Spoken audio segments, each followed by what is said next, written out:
ठाकुरगंज प्रखंड के कुल 15 कृषि साख सहयोग समिति पैक्स का अध्यक्ष एवं कार्यकारिणी सदस्य पद का चुनाव शांतिपूर्ण माहौल में संपन्न हुआ। वहीं चुनाव प्रक्रिया प्रखंड में बने अलग अलग मतदान केंद्रों में कड़ी सुरक्षा व्यवस्था के बीच मतदाताओं ने शांतिपूर्ण माहौल में अपना अपना मत का प्रयोग किया। सनद रहें कि ठाकुरगंज प्रखंड 15 पैक्सों के कुल 50,887 मतदाताओं में 28,772 मतदाताओं ने मताधिकार का प्रयोग किया है, जबकि ठाकुरगंज प्रखंड में मतदान की प्रतिशत 57 रही। जिले में निष्पक्ष चुनाव को लेकर डीएम विशाल राज एवं एसपी सागर कुमार के निर्देश पर अधिकारियों ने ठाकुरगंज के कई मतदान केंद्रों का जायजा लिया है, जहां उन्होंने मतदाताओं के पहचान पत्र सहित केंद्र में मौजूद चुनाव कर्मियों को आवश्यक दिशा निर्देश दिए। सभी मतदान केंद्रों पर महिला एवं पुरुष पुलिस बल की तैनाती की गई थी। बता दें कि प्रखंड क्षेत्र के सभी केंद्रों पर पुलिस बल व दंडाधिकारी को प्रतिनियुक्ति किया गया था। साथ ही सुरक्षा व्यवस्था को लेकर चप्पे चप्पे पर पुलिस बल की तैनाती भारी मात्रा में की गई थी,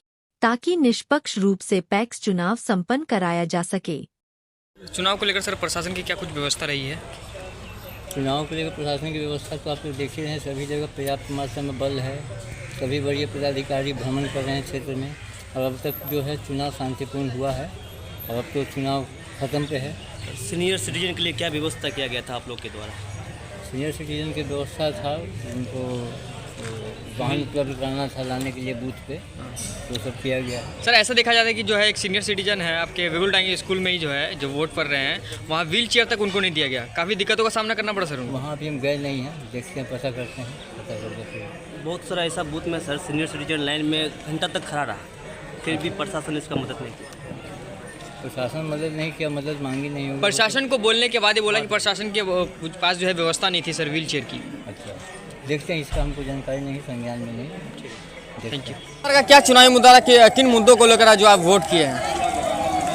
देखिए, उनको पंचायत प्रतिनिधि के तौर पे काम करना, मतलब कि अपनी शिकायत नहीं, हम इस मुद्दे पे मतलब वोट किए हैं कि वो कैंडिडेट सामने आए कि जिस उद्देश्य से पैक्स को सरकार ने स्वीकृति दी है, उस पैक्स के उद्देश्य की पूर्ति हो। आखिर जब वोट डालने जब जा रहे थे, जब जो वोट डाल रहे थे, क्या कुछ मन में चल रहा था? मन में ये चल रहा था कि उसी आदमी को मैंने इलेक्टेड होकर के आना चाहिए, जिससे हमारे पंचायत का विकास हो, पैक्स का विकास हो, पैक्स के द्वारा किसानों को लाभ दिया जाए, जैसे कि खाद वगैरह है, उर्वरक जो दिया जाता है पैक्स के माध्यम से वो मिले, और कई वो खाद्यान्न भी दिया जाता है, तो सही लाभुकों को मिले और सही मात्रा में मिले। जो प्रत्याशी इस रूप में अच्छा लगे उसको बने। Thank you. इस तरह से क्या प्रशासन की व्यवस्था क्या कुछ है? प्रशासन की व्यवस्था ये है, जब प्रशासन पर लोग उंगली उठाने लगे ना, तो प्रशासन से लोगों का जो एक मतलब ये होता है, उम्मीद होता है, वो उम्मीद खत्म हो जाता है। अभी देखा गया कि प्रशासन और पब्लिक के भी जो कुछ अभी हम लोगों के सामने में सुने कि प्रशासन पर लोग उंगली उठा रहे हैं, तो ऐसे में तो प्रशासन से लोगों का मतलब जो ये आशा है वो आशा खत्म हो जाएगा। वो अपने घर परिवार छोड़ करके प्रशासन अपनी ईमानदारी से अपनी अहम भूमिका निभाते हैं,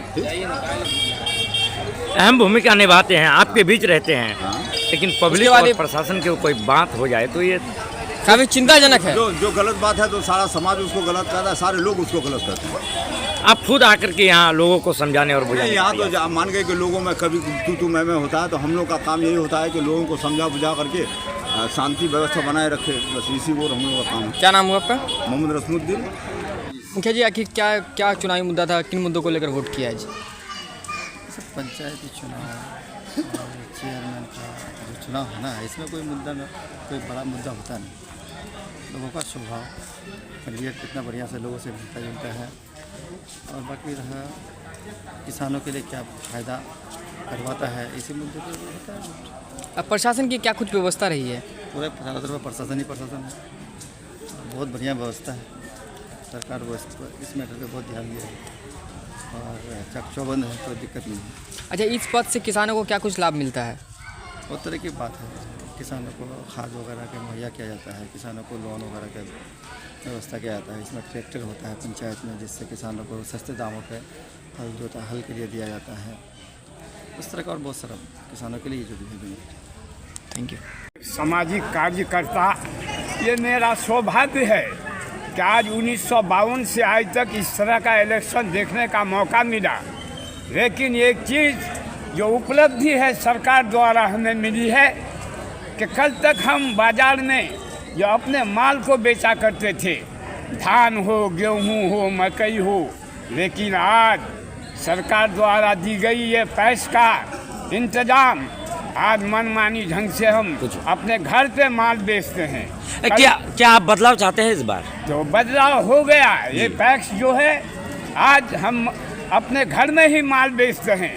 कल तक हम सेठ साहूकार के घर में ले जाते थे, किन मुद्दों को लेकर मनमानी करते थे। किन मुद्दों को लेकर तो ये पैक्स जो है आज हमारे लिए बहुत सुविधाजनक हो गया है। अपनी माल हम अपने ही घर में बेचते हैं।